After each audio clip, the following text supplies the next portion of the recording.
Hello student, हमारा नया chapter start हुआ है ह्यूमन हेल्थ एंड डिजीज, जिसमें कल हमने इन्नेट इम्यूनिटी के बारे में पढ़ा था, सहज प्रतिरक्षा, जिसके हमने देखे थे 4 टाइप होते हैं।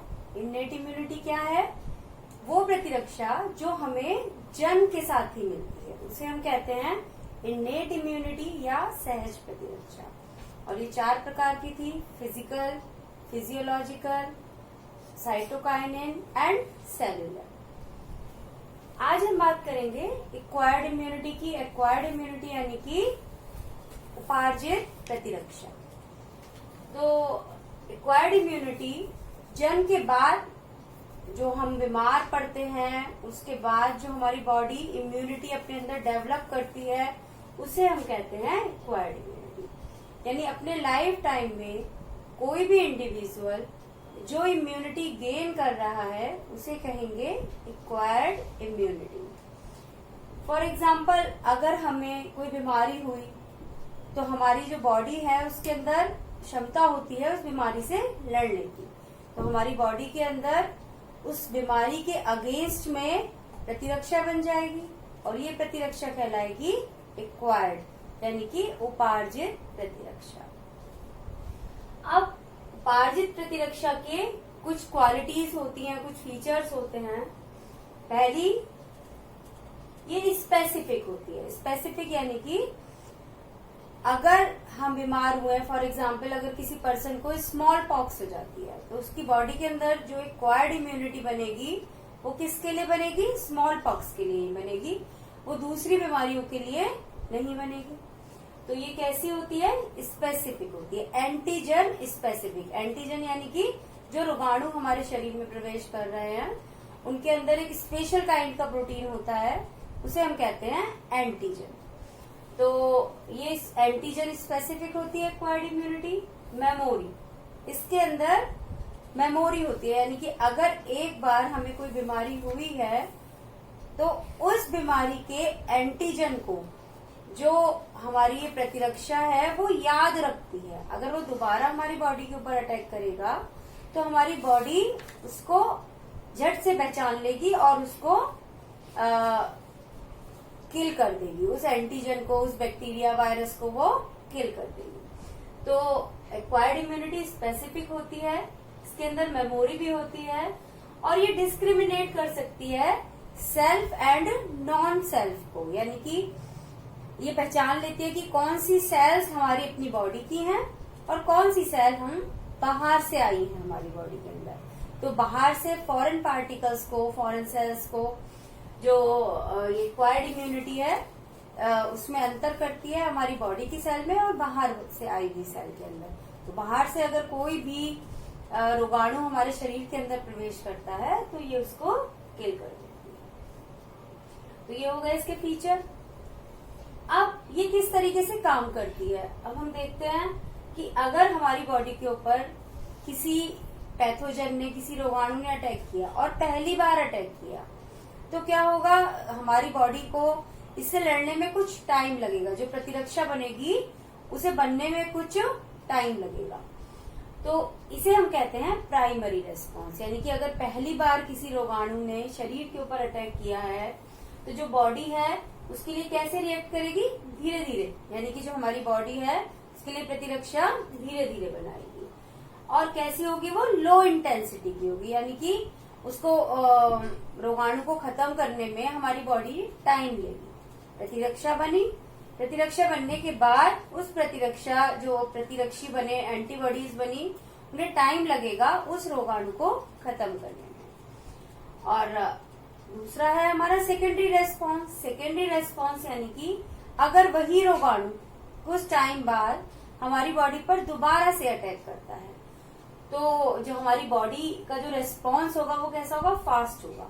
क्यों? क्योंकि हमारी बॉडी के अंदर पहले से ही उसके लिए, उस रोगाणु के लिए एंटीबॉडी बनी हुई है, प्रतिरक्षा बनी हुई है। तो हमारी बॉडी कैसे रेस्पॉन्स देगी? फास्ट। उसके एंटर होते ही हमारी बॉडी के अंदर क्रिया शुरू हो जाएगी उसे खत्म करने की।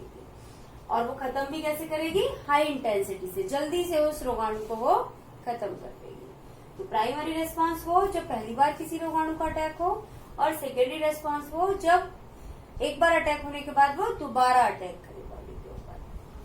प्राइमरी रेस्पॉन्स लो और लो इंटेंसिटी का होता है, जबकि जो सेकेंडरी रेस्पॉन्स है वो फास्ट और हाई इंटेंसिटी का होता है। अब एक्वायर्ड इम्यूनिटी को 2 टाइप्स के अंदर डिवाइड करते हैं, active immunity and passive immunity. Active and passive, सक्रिय प्रतिरक्षा और निष्क्रिय प्रतिरक्षा।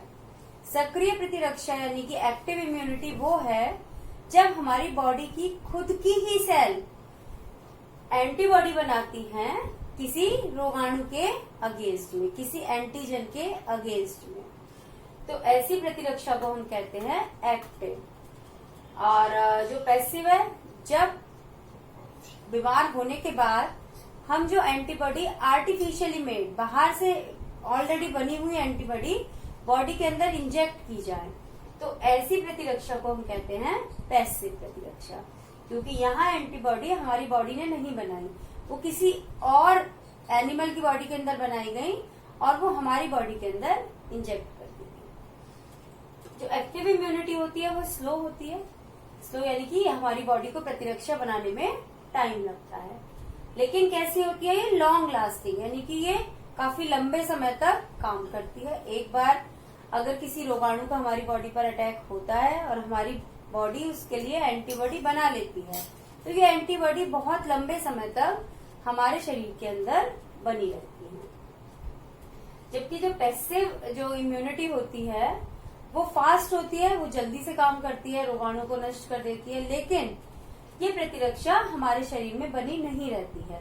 ये एंटीबॉडी अपना काम करती है और उसके बाद ये खुद भी डिस्ट्रॉय हो जाती है। एक्टिव इम्यूनिटी का कोई साइड इफेक्ट नहीं होता, क्योंकि जो हमारी बॉडी है वो खुद ही इम्यूनिटी बना रही है, तो इसलिए उसका कोई साइड इफेक्ट नहीं होता। जबकि जो पैसिव इम्यूनिटी है किसी और की बॉडी के अंदर बनी है और हमारी बॉडी के अंदर इंजेक्ट की गई है, तो इसके साइड इफेक्ट भी हमारी बॉडी के अंदर हो सकते हैं।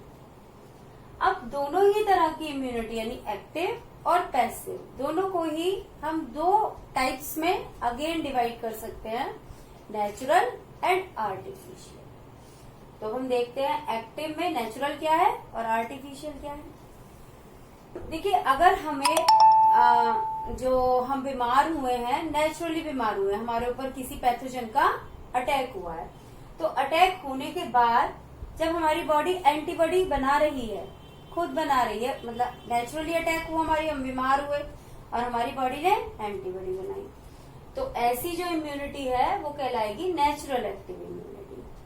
और दूसरा इसका आर्टिफिशियल टाइप है कि वैक्सीनेशन। वैक्सीनेशन कराया जाता है, वैक्सीनेशन के अंदर क्या होते हैं? पैथोजेंस होते हैं, लेकिन वो किसमें होते हैं? अपनी वीक स्टेट के अंदर होते हैं वो पैथोजन, और इन्हें बॉडी के अंदर इंजेक्ट कर दिया जाता है और हमारी बॉडी इन पैथोजन के अगेंस्ट में एंटीबॉडी बना लेती है। तो यहाँ पर क्या है, जो पैथोजन हमारी बॉडी के अंदर गए हैं वो आर्टिफिशियली गए हैं, अपने आप नहीं गए हैं, हमने उन्हें पहुंचाया है बॉडी के अंदर। तो इस तरह जो इम्यूनिटी बनी वो कैसी हुई? आर्टिफिशियल। जब हम बीमार होने के बाद इम्यूनिटी डेवलप कर रहे हैं तो वो है एक्टिव, नेचुरल एक्टिव, और जब वैक्सीनेशन की बात कर रहे हैं तो वो क्या है? Artificial active.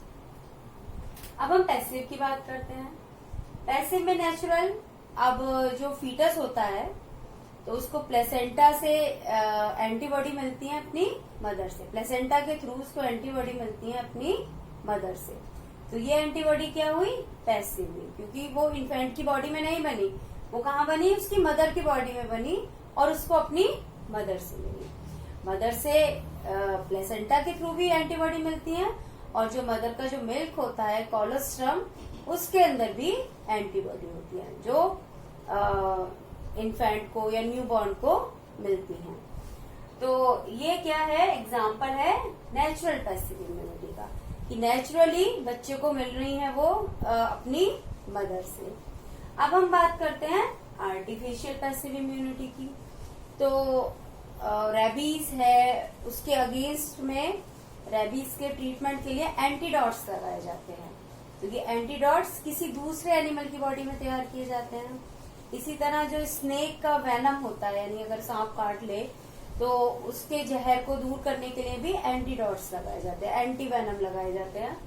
तो वो क्या है, आर्टिफिशियल पैसिव इम्यूनिटी है, कि वो किसी और एनिमल की बॉडी के अंदर बनाई जाती है एंटीबॉडी और हमारे अंदर वो इंजेक्ट कर दी जाती है। तो ये एग्जाम्पल है हमारा आर्टिफिशियल पैसिव इम्यूनिटी का। तो इस तरह हमने देखा एक्टिव इम्यूनिटी और पैसिव इम्यूनिटी के बारे में। तो हमने इनेट इम्यूनिटी पढ़ी, एक्वायर्ड इम्यूनिटी पढ़ी। अब हम इम्यूनिटी को एक दूसरे तरीके से भी क्लासिफाई कर सकते हैं और इसके बारे में हम अपने नेक्स्ट वीडियो में पढ़ेंगे।